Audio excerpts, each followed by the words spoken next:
고린도전서 1장 18절에서 25절의 말씀을 봉독하겠습니다. 십자가의 도가 멸망하는 자들에게는 미련한 것이요 구원을 받는 우리에게는 하나님의 능력이라. 기록된 바 내가 지혜 있는 자들의 지혜를 멸하고 총명한 자들의 총명을 폐하리라 하였으니, 지혜 있는 자가 어디 있느냐, 선비가 어디 있느냐, 이 세대의 변론가가 어디 있느냐. 하나님께서 이 세상의 지혜를 미련하게 하신 것이 아니냐. 하나님이 지혜에 있어서는 이 세상이 자기 지혜로 하나님을 알지 못하므로 하나님께서 전도에 미련한 것으로 믿는 자들을 구원하시기를 기뻐하셨도다. 유대인은 표적을 구하고 헬라인은 지혜를 찾으나 우리는 십자가에 못 박힌 그리스도를 전하니, 유대인에게는 거리끼는 것이요 이방인에게는 미련한 것이로되 오직 부르심을 받은 자들에게는 유대인이나 헬라인이나 그리스도는 하나님의 능력이요 하나님의 지혜니라. 하나님의 어리석음이 사람보다 지혜롭고 하나님의 약하심이 사람보다 강하니라. 아멘. 오늘부터 우리가 함께 묵상할 고린도전서는 사도 바울이 3차 전도 여행 중에 에베소에 머물면서 고린도 교회에 보낸 편지입니다. 당시 고린도는 번성한 항구 도시였습니다. 수많은 물자가 오가고 다양한 철학이 꼽히던 곳이었지만 동시에 음란함과 우상 숭배 그리고 세상적인 자랑이 가득한 도시이기도 했습니다. 문제는 이러한 고린도의 세상 풍조가 교회 안으로까지 스며들어 왔다는 점입니다. 하나님의 은혜로 세워진 고린도 교회였지만 성도들은 서로 누구에게 세례를 받았느냐를 따지면서 팔을 나누어 싸우기 시작했습니다. 오늘 우리가 읽은 부분의 앞부분인 17절까지의 말씀을 보면 교회 안에 바울파, 아볼로파, 게바파, 그리스도파라는 이름으로 편이 갈려져 서로 비난하는 안타까운 모습이 나타납니다. 13절의 말씀을 보면 바울은 이 소식을 듣고 묻습니다. 그리스도께서 어찌 나누어지셨느냐? 바울이 너희를 위하여 십자가에 못 박혔느냐? 바울은 성도들이 사람을 자랑하고 세상의 지혜를 뽐내는 이유가 십자가의 본질을 잃어버렸기 때문이라고 일깨워줍니다. 그래서 바울은 이제 분열과 자랑으로 가득한 고린도 교회를 향해, 그리고 오늘 우리를 향해 생명의 본질이자 유일한 소망인 십자가 이야기를 다시 들려줍니다. 본문 18절을 보면 십자가의 도가 멸망하는 자들에게는 미련한 것이요 구원을 받는 우리에게는 하나님의 능력이라고 말씀합니다. 여기서 도라는 말은 말씀을 의미하고 있습니다.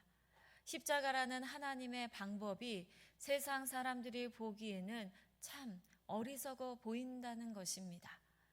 당시 로마 시대의 십자가는 가장 극악무도한 죄인이나 노예들을 처형할 때 쓰던 끔찍한 형틀이었습니다. 사람들은 십자가에 매달린 자를 보면서 저주받은 인생이라며 고개를 돌리고 외면하였습니다.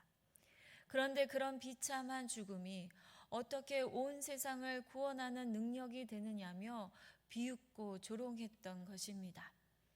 하지만 하나님께서는 인간이 스스로 잘났다고 자랑하는 그 모든 지혜를 십자가 앞에서 무기력하게 만드셨습니다.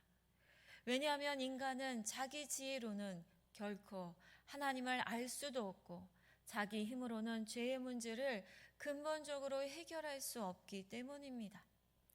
십자가는 인간의 모든 교만을 꺾고 오직 하나님의 전적인 은혜만을 바라보게 만드는 구원의 유일한 통로입니다. 오늘 이 새벽 내 경험을 십자가 앞에 다 내려놓고 오직 그 은혜 앞에 겸손히 엎드리는 우리가 되기를 바랍니다. 바울 시대의 사람들은 크게 두 가지를 쫓아다녔습니다. 유대인은 표적을 구했고 헬라인은 지혜를 찾았습니다. 오늘의 말로 하면 내게 이득이 되는 기적이 일어나느냐, 혹은 내 머리로 이해가 되느냐를 따랐던 것입니다.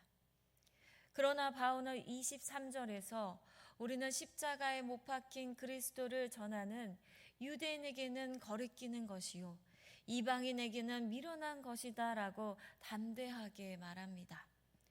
이처럼 세상은 십자가를 외면하지만 사실 그 십자가야말로 하나님과 우리 사이에 막힌 담을 허무는 유일한 능력입니다. 인간의 어떤 기적으로도 세상의 어떤 철학으로도 해결할 수 없었던 죄를 오직 예수님께서 십자가 보혈로 씻겨주셨기 때문입니다. 또한 십자가는 우리를 하나님의 자녀로 회복시키는 하늘의 지혜입니다.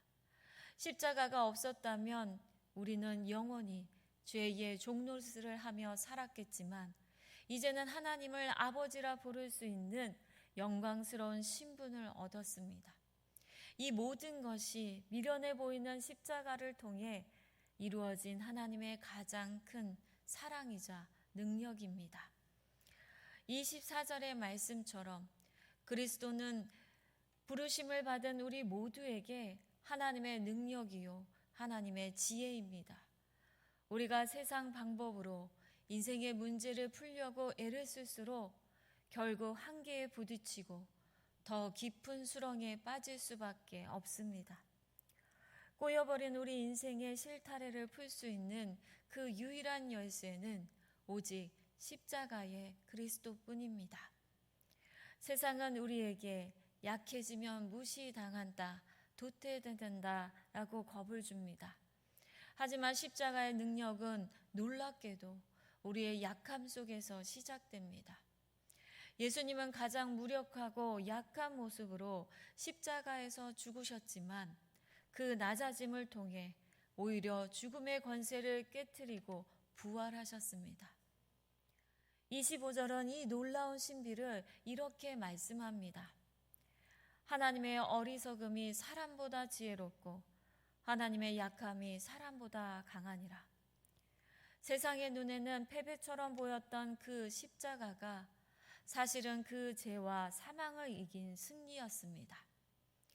이것이 바로 오늘 십자가가 우리에게 보여주는 신비롭고 위대한 승리입니다. 사랑하는 성도 여러분, 우리의 삶이 약함에 놓여질 때 낙심하지 마십시오. 바로 그 약함의 자리가 하나님의 능력이 머무는 자리가 됩니다. 나의 약함 속에 그리스도가 사실 때 십자가의 구원 능력은 우리의 삶을 실제로 변화시키는 강력한 힘이 되어 나타낼 것입니다. 세상은 우리에게 십자가는 미련한 것이라고 유혹합니다. 바쁜 세상에 기도하고 예배 드린다고 무슨 힘이 있느냐라고 비웃을지도 모릅니다. 그러나 우리는 알고 있습니다. 그 십자가가 나를 살리셨고 그 십자가가 내 인생을 어둠에서 빛으로 옮겨 놓았습니다. 그리고 그 십자가의 능력은 지금 이 순간에도 우리를 모든 환난에서 건져내시는 유일한 구원의 능력입니다. 오늘을 살아나갈 때에 내 힘이나 세상의 지혜를 의지하기보다 십자가의 그리스도를 가슴 깊이 새기시길 기도합니다. 십자가 아래서 참된 안식을 누리고 그곳에서 하늘의 지혜를 얻으십시오. 세상의 눈에는 미련해 보일지라도 십자가를 붙들고 걷는 그 길이 가장 강하고 지혜로운 승리의 길임을 고백하며 나아가시길 주님의 이름으로 축복합니다. 기도하겠습니다. 하나님, 오늘도 이 새벽에 우리를 불러주셔서 주님의 말씀에 귀를 기울이게 하시니 감사합니다. 우리는 남들보다 더 잘 나가게 보이려고 애쓰고 더 힘을 가지려고 할 때가 참 많았습니다. 내 힘으로 내 인생을 책임지려다 보니 마음은 늘 불안했고 몸과 영혼은 지쳐만 갔습니다. 우리를 불쌍히 여겨주시고 주님의 품 안에서 참된 쉼을 얻게 하옵소서. 우리를 살리신 그 십자가의 사랑을 잊지 않고 감사하며 살아가게 하옵소서. 나의 약함을 주님께 맡길 때 주님의 강함이 우리의 삶의 모든 문제를 이겨내는 힘이 되는 줄 믿습니다. 나와 함께 하시는 주님의 음성을 듣게 하옵소서. 내 생각과 내 고집을 버리고 오직 십자가의 사랑과 지혜로 승리하게 하옵소서. 주님, 고통과 아픔 중에 있는 성도들을 위하여 기도합니다. 육신의 질병과 마음의 상처로 고통 중에 있는 우리 성도들을 위로하여 주시고 치유하여 주시며 사랑으로 품어 주옵소서.